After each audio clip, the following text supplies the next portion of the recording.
La mission officielle de travail et d'amitié du président de la République, le général d'armée Abdrahmane Tiani en Algérie, a été marquée par une visite au musée national des Moudjahides à Alger. Une visite riche qui a permis au président Tiani et sa délégation d'en savoir plus sur les résistances et les luttes du peuple algérien pour sa libération. Le point avec Lawali Moutari et Yazur Rabiou de la RTN.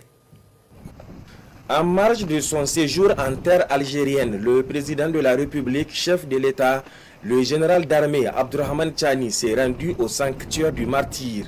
C'est un monument aux morts surplombant la ville d'Alger, érigé en 1982 à l'occasion du 20e anniversaire de l'indépendance de l'Algérie en mémoire des Shahids, les combattants de la guerre d'indépendance algérienne, morts pour la libération du pays face aux colons français.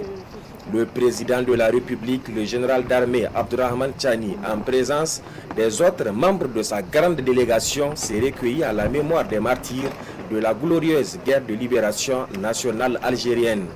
Le chef de l'État a déposé une gerbe de fleurs devant la stèle commémorative et récité une fatia à la mémoire des combattants de la farouche révolution du 1er novembre 1954.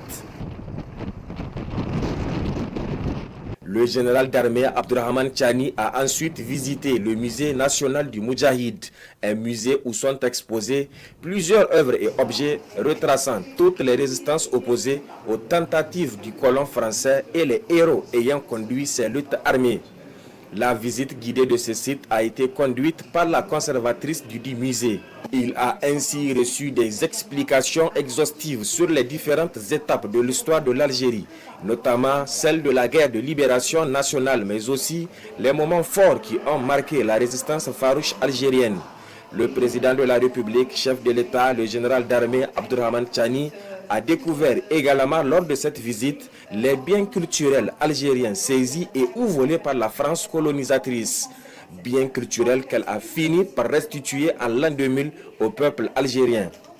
Le président de la République, très satisfait de cette découverte si riche en histoire et en combat, a signé le livre d'or de l'institution. Il a écrit, je cite, « Au nom du peuple nigérien, je salue la résistance et la victoire du grand peuple algérien contre la colonisation française. Cette victoire fait écho à toutes les résistances du continent africain. Vive le peuple algérien libre et indépendant. » Fin de citation.